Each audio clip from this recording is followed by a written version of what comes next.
No kidding, this is the kind of excitement we felt after installing the Power Frunk on our Tesla. This is one of the major upgrades we wanted to do ever since we got our Tesla, and finally we installed the Power Frunk. We are super happy and excited about this, and this super cool and functional Power Frunk is from Hansshow. Hey Siri, open Frunk. That's done. Hey Siri, close Frunk. Okay. With just a voice command, I can now effortlessly open and close the frunk, and finally the frunk is put to good use. From groceries to luggage, this space just got a whole lot more functional. Honestly, I've always wondered why Tesla didn't include a power frunk by default. Because of that, I rarely used it. It just felt inconvenient to open and close the frunk manually. It's gonna be a detailed video. I'll cover all the amazing features of the power frunk, unboxing, step-by-step installation, and towards the end, I'll have the rating for skill level, difficulty, and patience. So guys, let's get started. I know some of you might be wondering, will the frunk accidentally open while driving? Don't worry, it wouldn't. The system is smart and fully integrated with the car's safety features, so the frunk will remain closed while driving. I'm gonna show it to you guys how it works. Now Tesla is in drive mode. I just said, Siri, open frunk. Done. Even though Siri says done, it wouldn't open the frunk. So Siri doesn't get a response, it just sends the command. It doesn't get any response back because it doesn't know whether it's done or not. So it wouldn't work in drive or reverse mode. So now we're gonna put it in park. So it's in park mode right now, and I'm gonna say, hey Siri, open frunk. That's done. So the frunk is open now. So to close the frunk, I'm gonna say, hey Siri, close frunk. Okay. So the frunk is completely closed right now. Look at this. We can also open the frunk by clicking open frunk on the screen. So click there. So the frunk is open right now. And to close the frunk, we have to click again, open frunk, and it will close. Third way to open the frunk is to use the voice command on Tesla. Open frunk.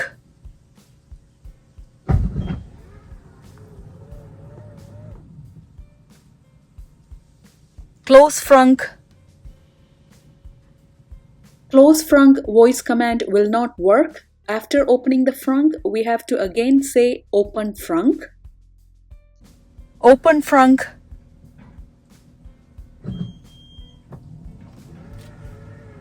Fourth way to open close frunk, go to Tesla app and click on frunk open. Again click on the frunk and it will close.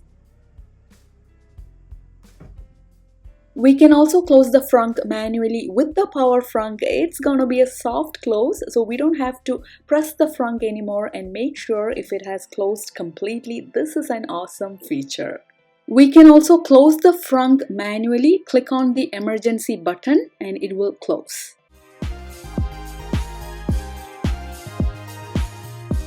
While the power frunk is closing, make sure to keep your hands and head out of the way. It does have an auto stop feature, but it can still apply enough force to pinch or squish anything in its path. I'm going to show it to you guys how to create the Siri shortcut to open and close frunk. So go to the shortcut app and click on plus and search Tesla. So scroll down and you will see open frunk. Click on that. So this one, click on done. So this is to open frunk shortcut. Now to create the shortcut for close frunk, it's the same drill. Go to shortcuts app and click on plus on the top and search Tesla. So you will see open frunk. Click on that and rename this to close frunk. So we have created shortcuts for open frunk and close frunk. It's unboxing time. So the power frunk came in this really nice box. Here are the struts. So these are powered struts.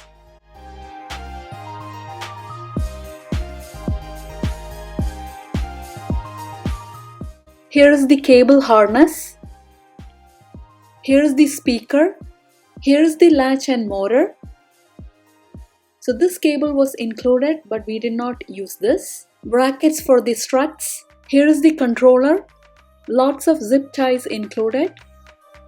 Bolts to hold strut brackets, warranty and support. In this section, I'm going to show you guys the detailed step-by-step installation of the power frunk. Basically, there are 6 steps. Step 1, replacing strut. Step 2, upgrading latch. Step 3, wiring. Step 4, organize and tie. Step 5, testing. And step 6, wrap up. Here are the tools required for a smooth installation. I'll also provide the links in the description below. Check that out. First, we're going to remove the top trim piece and the front top. Keep all the parts in a safe place as we have to put everything back after we install the power frunk. 10 millimeter.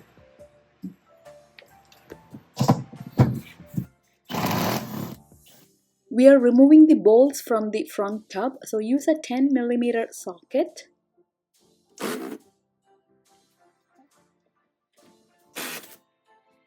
Use a flathead screwdriver to remove this. Next, we have to also remove the cover, so just use a flathead screwdriver and remove it like this. After we take the cover off, we have to remove this plug as well.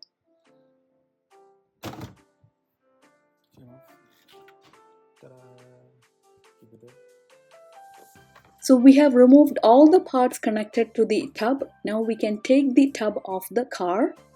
Here's how inside of the Tesla's frunk looks like. So way too many cables. We also kept a rod like this to keep the frunk open, just in case. This is for safety purpose. We're gonna cover the sides with painter's tape. So this way, while taking the struts out and while installing it, we wouldn't scratch the side of our Tesla. Step 1, replacing struts. So you need a 13 millimeter. This is the 13 millimeter. This is 15. Inside is 13. To remove the struts, we'll need a 13 millimeter wrench. So these tools are not included in the package. We gotta have these. So first, we are gonna remove the struts from the left side when we face from the front. Use the wrench to remove the bottom part of the strut. Here's a hack my husband did. He is bending the wrench. So with the flat wrench, it was very difficult to remove the strut. So he bent it like this. Bending the wrench is a great idea. Look at this. This way, we'll be able to hold the wrench and also rotate it. Honestly, taking the strut out is a bit time-consuming process, so be patient and also focus. You will be able to do it. Once it's halfway removed, you can use your hand to loosen it. Just leave it dangling there. We also bought the steel hook pick, so along the way, my husband realized with this we'll be able to remove the strut easily. Use this tool. Go all the way here and do this, and then use this tool to get the leverage. It came out, see? Okay. Now you can use this to push it out. There we go, it came off. Okay. Oh, okay. So now the whole thing came off. Yeah, you just need this tool. So to explain, in close proximity, see how I did it. Yeah. Went here, got the leverage, put that thing inside, and then I used a screw, or I think I used this one. Go inside. Oh, here. You see the separation? Go inside and then pull. Yep. You can go deep inside, and then to get leverage, you can use something or just pull. That way it opens up, see? See, it opens up, and then that way it just pulls off. So that's the locking mechanism. Yeah. So you need a hook like this. Yeah. Okay. See, it opens up, widens. See? Left side strut. Ooh, we took the left strut out. When you sit inside the car, this is the right side. So that's the right side. So the right marking bracket has to go on the right side as viewed from inside the car. And these struts, there is no direction. You can place it either or, left or right, doesn't matter. So you can mix that up, but this one you have to be careful. To attach the bracket, we have to use 3/16, so that's a 5mm hex key. This is the low profile mini ratchet wrench. Put the bolt on the bracket and keep it inside, and using the ratchet we can tighten it. It's hard to film this, but I'm trying my best to show you guys what's going inside. Looking good, so we have secured the bracket. Here is the strut from Hansshow, so we're going to first install it on the left side. So the wire has to be hanging down, and this has to be on the top. When you keep the strut, make sure the side with the cable, that has to be the bottom part, and the other side, it has to be the top. So pull the cable out like this.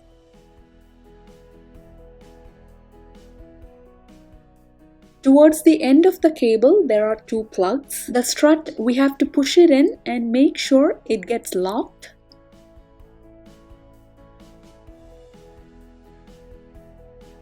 Locked. Oh, okay.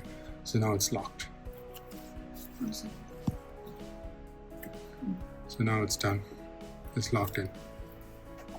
Okay, now we have to lock here. Look at this. So lift up. Heard the sound? So it clicked. Alright, we have successfully locked in the strut.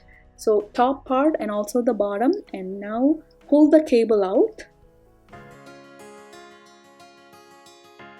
Next we have to remove the strut from the right side. So this is facing towards the car from the frunk. To replace the right strut, we also removed the HEPA filter since there wasn't enough space to work around it. Compared to the left side, right side is a bit tight, so feel free to remove some of the panels to create enough space. So this will make it easier for our hands to reach and work around the strut.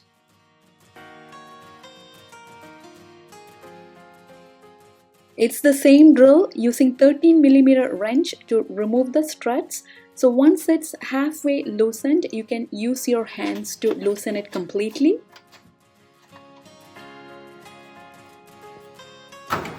See? Oh yeah.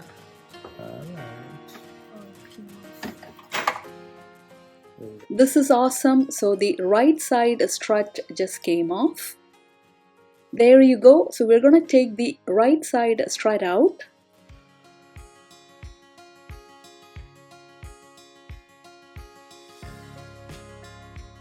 Struts are out. Here's the bracket for the left side. So when we are sitting inside the car, this has to go to the left side. So from outside the car, it should be on the right side. After keeping the bracket on the left side, we realized it's much easier to keep the strut on the bracket and then attach it down there. So we're gonna do that. Install it. Now this has to, it goes like this at the bottom. So let's see. First let me see the hole.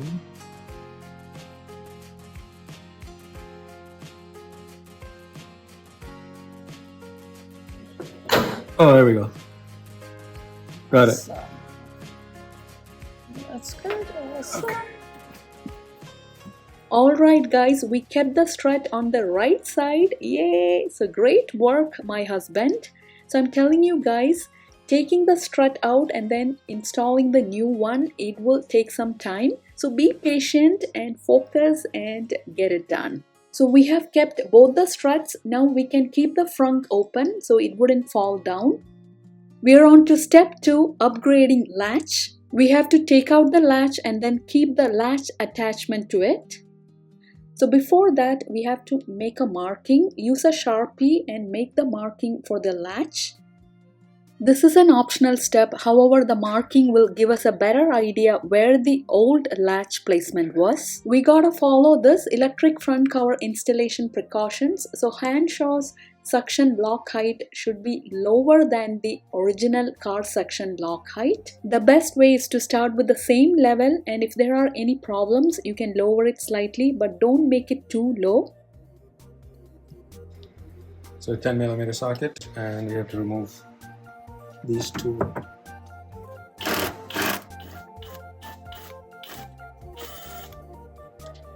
Here we go. 1, 2. Two.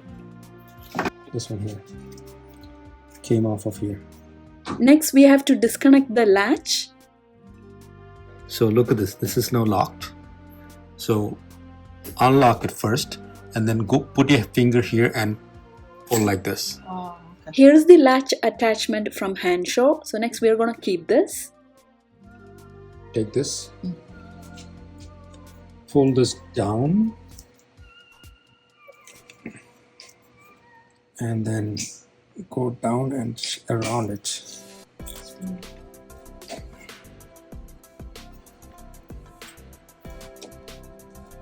And then bring it up like this. Yeah, no, that's it. It's good. Okay. It's like that. Now we gotta align the latch attachment with the original latch. Put the ring over that protruding metal. We have to pull the spring towards it and then lock it.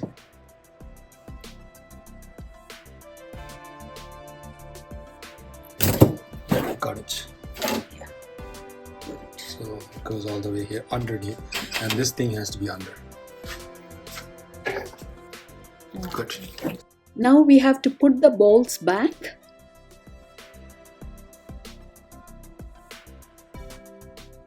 Make sure the latch is aligning, so it should align to the bottom of the V shape. So we are using a scale and making sure it's aligning perfectly.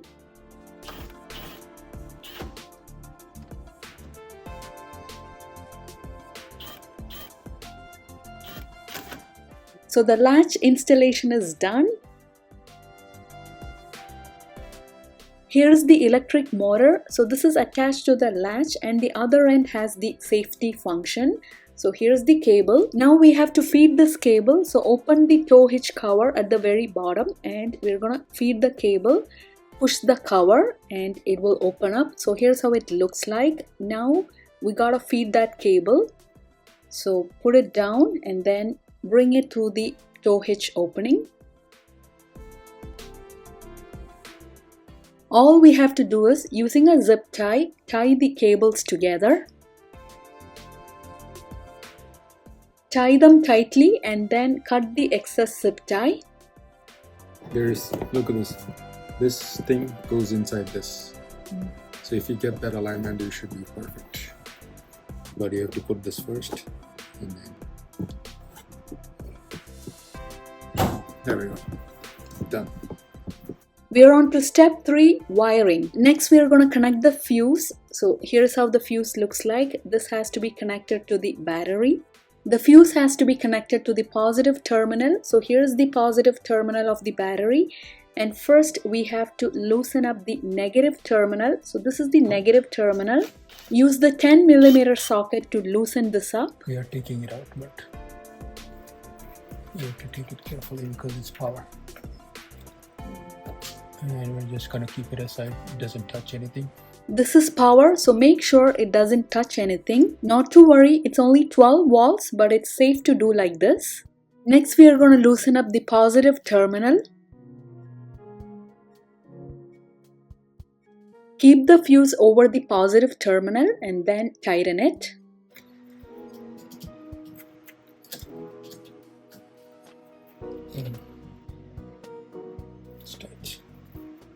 All good. So now we have to put the negative terminal back and tighten it up. That's it, done. You're almost there. So now what's remaining is the wiring work. So untie the cable harness. So many cables, I know it looks a bit scary, but the good news is the cables will only connect one way. So there's no way we can mess this up or connect it incorrectly. First, we're gonna do the wiring to the struts. So there are two cables, D3 and D4. It's the same kind, so it doesn't matter which one goes where. So first, we're gonna connect the left strut. So let's do this first. So like that. Make sure it clicks. This one.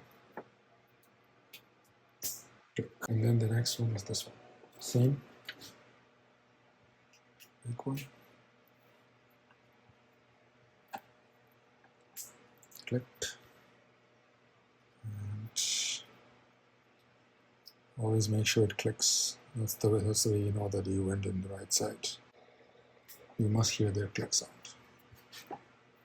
Okay, so that's done. Now, after connecting the struts, we are going to connect the cable to the electric motor. So take the connector that has purple color with brown covering, and there's a blue band, so that makes it watertight. So connect it like this. Let's always get the click. That's perfect. Here's the controller. Next, we are going to connect the cable to this. So the cable, it's D20. So connect this cable to the controller. This is orange in color and it has so many pins.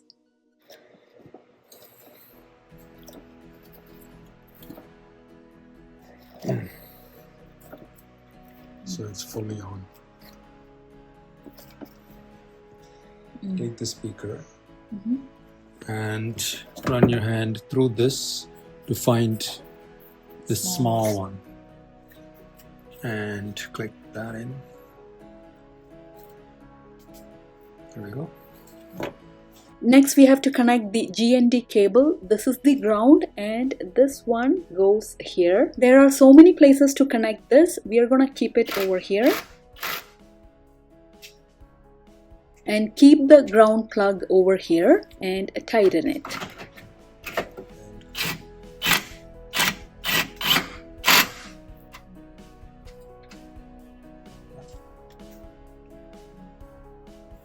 Here is the original electric pump suction, so disconnect that. Okay. And this black here. So we're going to daisy chain it.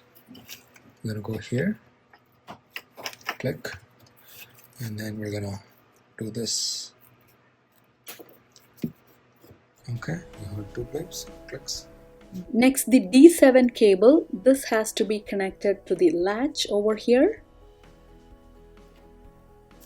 There are a couple more plugs, so these have to be connected over the latch. Make sure to connect to these. Next, we have to connect this plug to the emergency button. So this is inside the latch cover.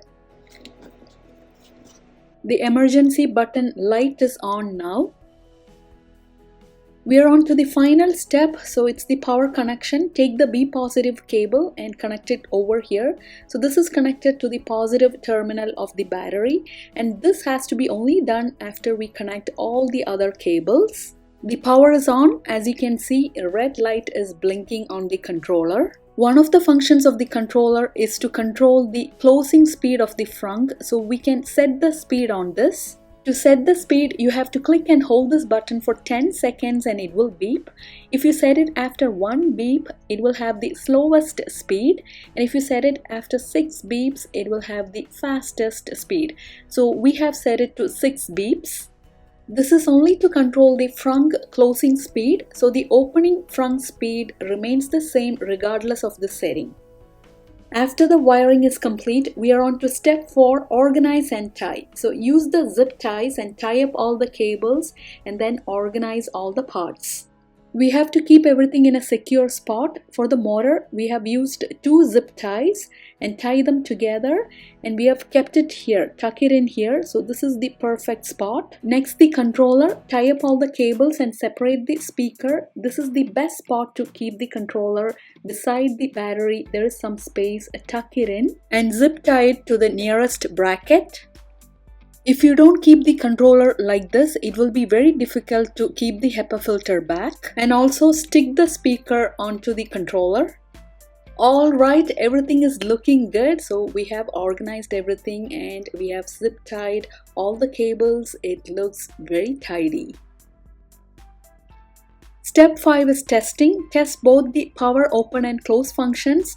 If the latch alignment is off, you have to adjust it by loosening the bolts, moving the latch up, down, left or right, and retightening once aligned. We are on to the final step, step 6, a wrap up. So reinstall the HEPA filter, front tub, and the top trim piece.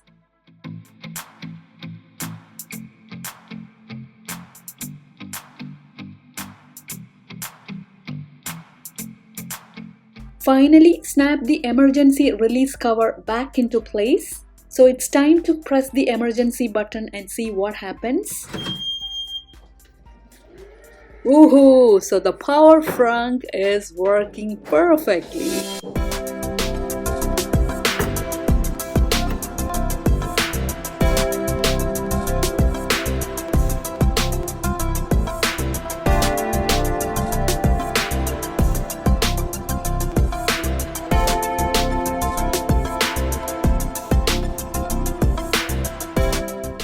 The installation might feel a bit tricky, so to put everything into perspective, here's a quick overview of the power frunk installation. We're gonna rate the skill level, difficulty and patience. Out of 10, skill level is 4.5, 1 being beginner and 10 being professional, difficulty 6.5 and patience level 7. To give you a rough idea, estimated installation time anywhere from 2 hours 35 minutes to 4 hours 20 minutes, so average 3 hours and 27 minutes. If you're gonna install the power frunk, do follow all the instructions. So this will take up some time, so do it over the weekend and have some patience. You'll be able to get it done.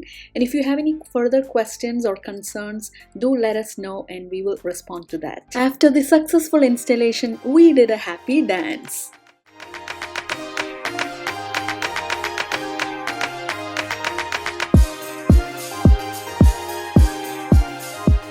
This is one of the upgrades we absolutely love and I highly recommend this power frunk from Hansshow. I'll share the link to buy in the description below, check that out. Use my discount code THAS and you will be able to save 22% on all products. If you'd like a text version of the installation steps and the tools required, I've written a detailed blog post on my website thasneen.com, so I'll share the link in the description below, check that out. That's a wrap guys. If you like this video, don't forget to give it a thumbs up and subscribe to my channel. I'll be back with more review videos. Until then, take care everyone and bye.